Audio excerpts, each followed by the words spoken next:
नमस्कार, स्वागत है आपका एपीएन न्यूज में। आपके साथ हूं मैं सदफ फातिमा। बुलेटिन की शुरुआत करेंगे जहां पर कांग्रेस की रैली में प्रधानमंत्री नरेंद्र मोदी की कब्र खोदने वाले बयान पर संसद में सोमवार को जमकर हंगामा हुआ। पीएम मोदी के खिलाफ कांग्रेस के नारे पर संसद में बीजेपी के राष्ट्रीय अध्यक्ष जेपी नड्डा बिफर पड़े। जेपी नड्डा ने कहा कि बहुत ही दुख के साथ और उद्वेलित मन से एक घटना प्रकाश में लाना चाहता हूं कि कल कांग्रेस की रैली में वहां पर नारे लगे, मोदी तेरी कब्र खुदेगी, आज तो नहीं तो कल खुदेगी। ये इस तरीके के नारे कांग्रेस पार्टी की सोच और मानसिकता को दर्शाता है। जेपी नड्डा ने कहा कि सोनिया गांधी और कांग्रेस अध्यक्ष मल्लिकार्जुन खड़गे को पीएम मोदी के लिए इस्तेमाल किए गए अपशब्दों के लिए माफी मांगनी चाहिए। राज्यसभा में कांग्रेस को घेरते हुए जेपी नड्डा ने कहा कि एक प्रधानमंत्री के खिलाफ इस तरह की बातें करना और मृत्यु की कामना करना ये अपने आप में बहुत ही निंदनीय है। इसके लिए हमारे नेता प्रतिपक्ष और कांग्रेस पार्टी की नेता सोनिया गांधी को देश से माफी मांगनी चाहिए और ये नामदारों की झुंझलाहट है। मैं ये भी कहना चाहूंगी, राजनीतिक स्तर का कांग्रेस पार्टी ने इतना गिरा दिया जो कल्पना के बाहर है।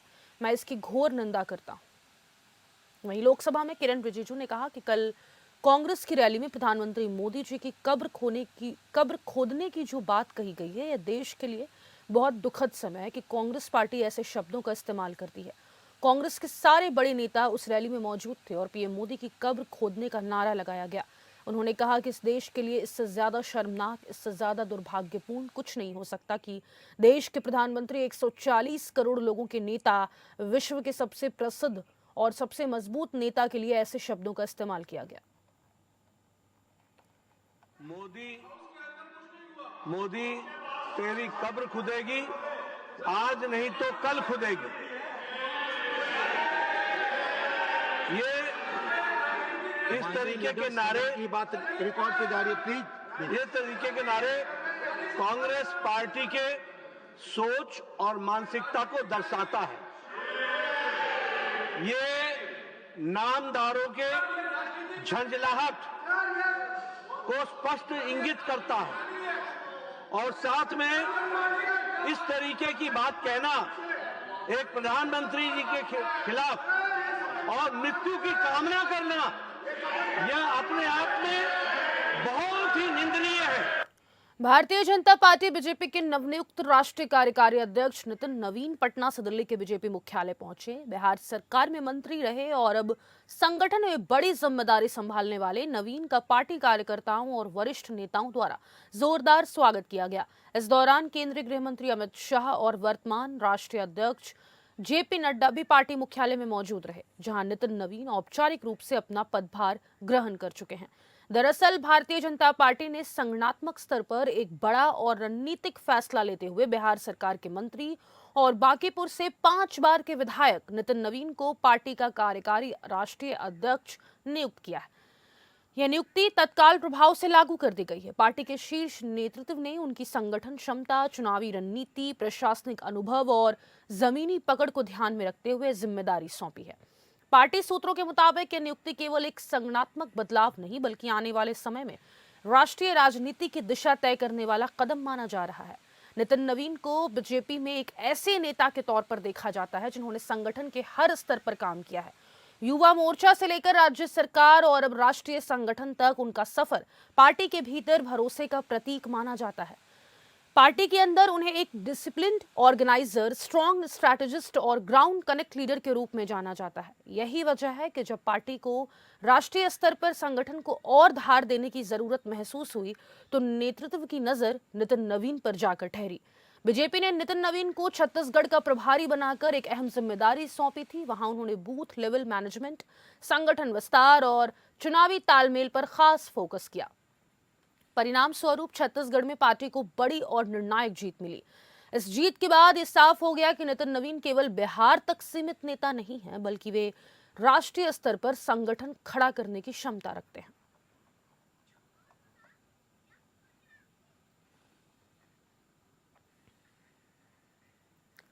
पीएम नरेंद्र मोदी आज यानी 15 दिसंबर से 3 देशों के दौरे पर रवाना हुए। पीएम मोदी कुल 4 दिनों में 3 देशों की यात्रा करेंगे।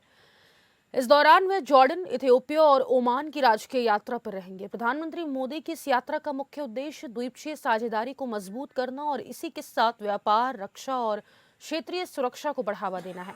15-16 दिसंबर को पीएम मोदी जॉर्डन के राजा अब्दुल्ला द्वितीय बिन अल हुसैन से द्वीपक्षीय वार्ता करेंगे। 16-17 दिसंबर को पीएम मोदी इथियोपिया के दौरे पर होंगे और अंतिम चरण में 17-18 दिसंबर को वो ओमान सल्तनत का रुख करेंगे। अपनी यात्रा के दौरान प्रधानमंत्री मोदी जॉर्डन भी जाएंगे। विदेश मंत्रालय के बयान के अनुसार पीएम मोदी की जॉर्डन यात्रा दोनों देशों के संबंधों को मजबूत करेगी। इससे भारत जॉर्डन के बीच आर्थिक सहयोग बढ़ेगा और क्षेत्र में शांति स्थापित होगी। इस दौरान पीएम मोदी और जॉर्डन के राजा की मुलाकात भी होगी। 16 दिसंबर को पीएम मोदी इथियोपिया के लिए रवाना होंगे। पूर्वी अफ्रीकी देश इथियोपिया में यह पीएम मोदी की पहली यात्रा होगी। इस दौरान पीएम मोदी अदीस अबाबा में इथियोपिया के प्रधानमंत्री अबी अहमद अली से द्वीपक्षीय वार्ता करेंगे।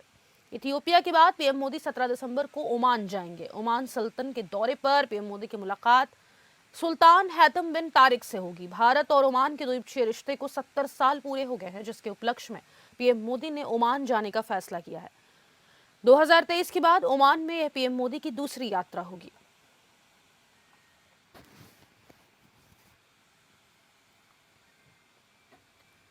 तमिलनाडु के मुख्यमंत्री एमके स्टालिन ने गृह मंत्री अमित शाह के चुनावी चैलेंज का दावा किया है। आपको बता दें, स्टालिन ने तिरुवन्नामलई में एक सभा को संबोधित करते हुए कहा कि शाह के अंदर अहंकार आ गया है।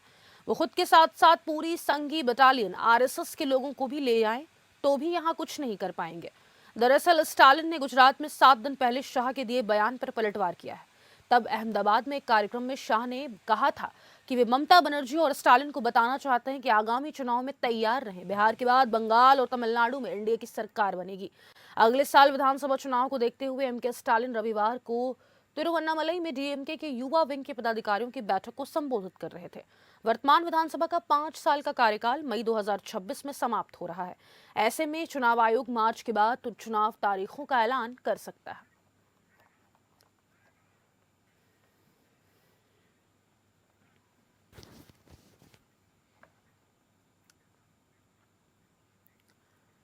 दिल्ली के रामलीला मैदान में कांग्रेस ने वोट चोर गद्दी छोड़ नाम से एक बड़ी रैली का आयोजन किया। इस रैली में कांग्रेस अध्यक्ष मल्लिकार्जुन खड़गे, राहुल गांधी, प्रियंका गांधी, सोनिया गांधी, मनीष तिवारी समेत कांग्रेस के कई दिग्गज नेता शामिल हुए। लोगों को संबोधित करते हुए कांग्रेस नेता राहुल गांधी ने कहा कि भारतीय जनता पार्टी चुनाव जीतने के लिए वोट चोरी करती है और चुनाव आयोग इसमें सरकार का पूरा समर्थन करता है और सरकार चुनाव आयुक्तों को कानूनी इम्यूनिटी देकर बचाने का काम कर रही है। कांग्रेस नेता राहुल गांधी ने चुनाव आयोग को लेकर तीखा बयान दिया। उन्होंने कहा कि डॉक्टर ज्ञानेश कुमार, डॉक्टर सुखबीर सिंह संधू और डॉक्टर विवेक जोशी को याद रखना चाहिए कि देश में सत्य और असत्य की लड़ाई चल रही है। राहुल गांधी ने आरोप लगाया कि चुनाव आयोग बीजेपी सरकार के साथ मिलकर काम कर रहा है। उन्होंने कहा कि पीएम नरेंद्र मोदी ने चुनाव आयुक्तों से जुड़ा कानून बदला और नया कानून लाया, जिसके तहत चुनाव आयुक्तों के खिलाफ कोई कार्रवाई नहीं की जा सकती। ये कानून उन्हें पूरी इम्यूनिटी देता है, चाहे वे कुछ भी करें। राहुल गांधी ने कहा कि चुनाव आयुक्तों को यह नहीं भूलना चाहिए कि वे भारत के चुनाव आयुक्त हैं, न कि नरेंद्र मोदी के चुनाव आयुक्त। उन्होंने साफ शब्दों में कहा कि यह कानून केवल उनकी रक्षा के लिए बनाया गया है। ज्ञानेश कुमार, डॉक्टर सुखबीर सिंह संधू, डॉक्टर विवेक जोशी, याद रखिए, ज्ञानेश कुमार, सुखबीर सिंह संधू, विवेक जोशी, ये जो सत्य और असत्य की लड़ाई हो रही है, इलेक्शन कमीशन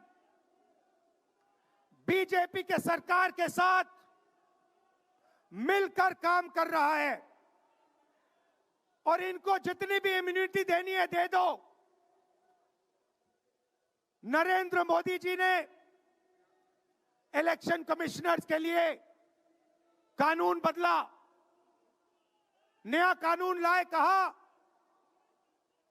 कि इलेक्शन कमिश्नर कुछ भी करे उन पर एक्शन नहीं लिया जा सकता है, उन पर कार्रवाई नहीं ली जा सकती है। मैं स्टेज से आपको कह रहा हूं, कांग्रेस पार्टी आपको कह रही है, आप मत भूलिए, आप हिंदुस्तान के इलेक्शन कमिश्नर हो, आप नरेंद्र मोदी के इलेक्शन कमिश्नर नहीं हो। और हम आपको साफ कह रहे हैं, ये जो कानून बना है आपकी रक्षा करने के लिए कानून बना है। इस कानून को हम बदलेंगे, रेट्रोएक्टिवली बदलेंगे और आपके खिलाफ एक्शन लेंगे,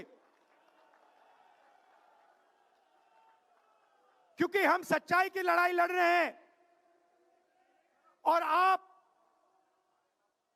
असत्य के साथ खड़े हो। भाइयों और बहनों, हरियाणा से यहां लोग आए हैं, हाथ दिखाइए। ये देखिए, हरियाणा से आए हैं। इनके हाथों से चुनाव चोरी किया गया है। राजधानी रांची में आयोजित एक बैठक में मुख्यमंत्री हेमंत सोरेन से भारत में ऑस्ट्रेलिया के हाई कमिश्नर फिलिप ग्रीन ओएएम ने शिष्टाचार मुलाकात की है। मौके पर सीएम की पत्नी और विधायक कल्पना सोरेन भी मौजूद रही। सीएम के आवासीय कार्यालय में झारखंड और ऑस्ट्रेलिया के बीच आर्थिक सहयोग, निवेश संभावनाओं और खान सुरक्षा पर विस्तार से चर्चा हुई। तो वो सही फिलिप ग्रीन ने मुख्यमंत्री को ऑस्ट्रेलिया आने का न्योता भी दिया है। इस विशेष अवसर पर सीएम ने राज्य में उपलब्ध विशाल खनिज संसाधनों, निवेश अनुकूल नीतियों और सरकार की प्राथमिकताओं की जानकारी दी। साथ ही उन्होंने कहा कि झारखंड श्रम आधारित अर्थव्यवस्था से ज्ञान आधारित अर्थव्यवस्था की ओर अग्रसर है और इसमें अंतर्राष्ट्रीय सहयोग अहम भूमिका निभा सकता है। इसी बीच हाई कमिश्नर ग्रीन ने बताया कि ऑस्ट्रेलिया में भी बड़ी जनजातीय आबादी है और उनके सर्वांगीण विकास के लिए कई पहल की जा रही है। ऐसे में मुख्यमंत्री ने इसे झारखंड जैसे राज्य के लिए प्रेरणादायक बताया। आपको बता दें कि इस बैठक में खान सुरक्षा, सुरक्षित खनन की आधुनिक तकनीकों और खनन के बाद भूमि पूर्ण विकास की नीति पर भी चर्चा हुई। मुख्यमंत्री ने ऑस्ट्रेलिया द्वारा अपनाए गए खनन मॉडल और स्थानीय समुदाय को लाभ पहुंचाने की नीति की सराहना की है। उन्होंने कहा कि झारखंड भी ऐसी नीति पर अग्रसर है और अनुभवों के आदान प्रदान से राज्य को लाभ मिलेगा।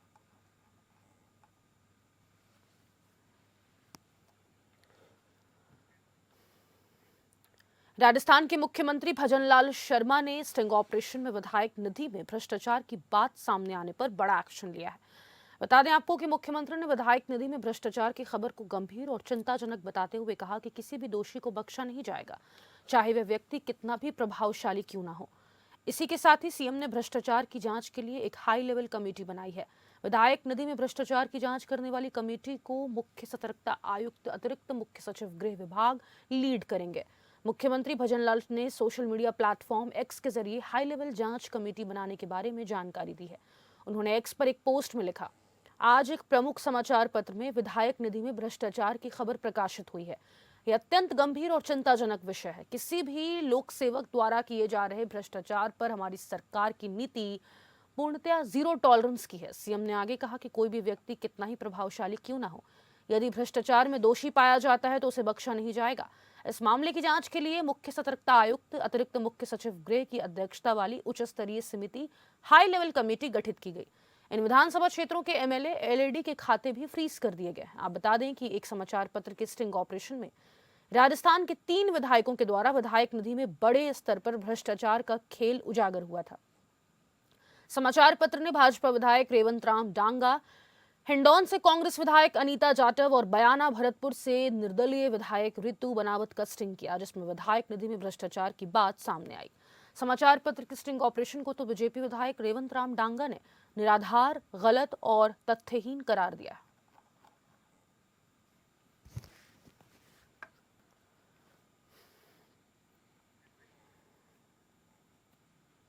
बढ़ेंगे जहां पर खबर अयोध्या से है, जहां राम मंदिर ट्रस्ट सुप्रीम कोर्ट से ऐतिहासिक सबूत और दस्तावेज वापस मांगेगा। इन्हीं सबूतों के आधार पर सुप्रीम कोर्ट ने राम मंदिर के पक्ष में फैसला दिया था। पुरातत्व विभाग की खुदाई में मिले सभी साक्ष्य फिलहाल सुप्रीम कोर्ट के पास सुरक्षित हैं। राम मंदिर ट्रस्ट न्यायालय को औपचारिक पत्र लिखकर दस्तावेज सौंपने का अनुरोध करेगा। निर्माण समिति अध्यक्ष नृपेंद्र मिश्र ने कहा कि अब फैसले को चुनौती देने वाला कोई नहीं है। सभी ऐतिहासिक साक्ष्य राम मंदिर परिसर में बन रहे संग्रहालय में संरक्षित किए जाएंगे। मंदिर परिसर में रामायण काल से जुड़े प्रसंगों की विशेष गैलरियां बनाई जा रही हैं। गैलरी निर्माण और प्रस्तुति के लिए आईआईटी चेन्नई के साथ एमओयू किया जा रहा है। हनुमान जी की मूर्ति को आधुनिक तकनीक के माध्यम से प्रदर्शित किया जाएगा। मार्च 2026 तक गैलरियों के तैयार होने की उम्मीद जताई गई है। देश विदेश के प्राचीन रामायणों का संग्रह भी मंदिर परिसर में किया जाएगा। वाल्मीकि रामायण की प्राचीन प्रति गर्भगृह में रखने के लिए वाराणसी संस्कृत विश्वविद्यालय से संपर्क किया जा रहा है। राम कथा संग्रहालय तो अभी आप यदि जानकारी करें तो कल जैसे आप हमारे जो वहाँ क्यूरेटर साहब हैं उन्होंने ट्रस्ट के सामने अपनी पूरी रिपोर्ट बताई, तो जो स्क्रिप्ट है 20 गैलरी का वो तय हो गया है। गैलरी में क्या क्या प्रदर्शन होगा वह तय हो गया है। आईआईटी मद्रास जो है वह इस कार्य की अब टेक्नोलॉजी और विजुअल कैसा लगेगा उसका कार्य उनको सौंप दिया गया है, और कल हम उनके साथ एमओयू भी फाइनल करने जा रहे हैं जो एग्रीमेंट का स्वरूप होगा। तो अब आप यूँ समझें कि लगभग 12 महीने का कार्य है, लेकिन हम लोग यह सोच रहे हैं, विचार कर रहे हैं।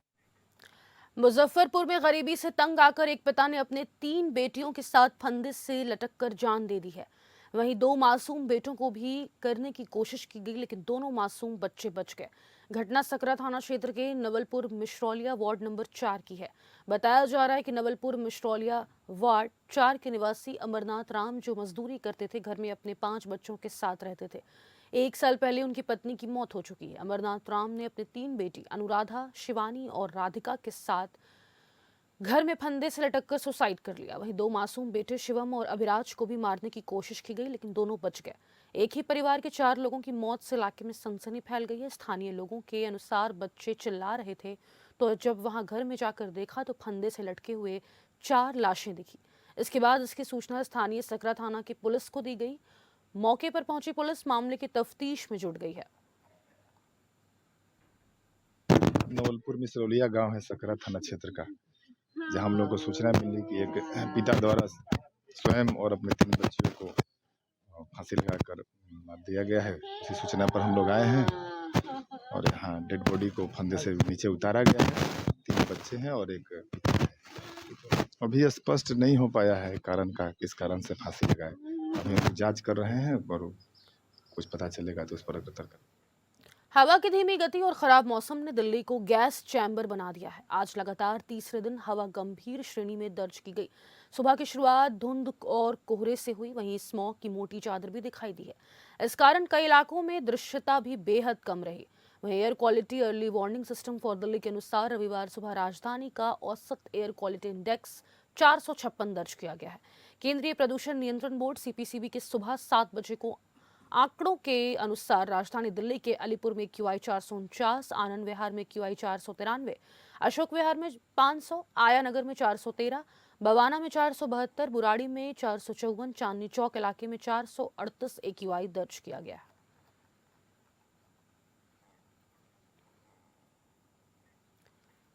सिडनी के बॉन्डी बीच पर आतंकी हमले में जहां 16 लोगों की मौत ने लोगों में खौफ पैदा कर दिया, वहीं इस हमले के बीच उस बहादुर शख्स की खूब तारीफ हो रही है जिसने फायरिंग कर रहे आतंकी का डटकर मुकाबला किया और उसकी बंदूक छीन ली। इस शख्स की बहादुरी और उसके हौसले की पूरी दुनिया तारीफ कर रही है। आतंकी से बंदूक छीनने वाले इस शख्स की पहचान अहमद अल अहमद के रूप में हुई है। अहमद संदरलैंड में फलों की दुकान चलाते हैं। दरअसल सिडनी में बॉन्डी बीच पर हुए हमले के दौरान एक हमलावर से बंदूक छीनते हुए कैमरे में कैद हुए हीरो की पहचान 43 साल के अहमद अल अहमद के रूप में हुई है।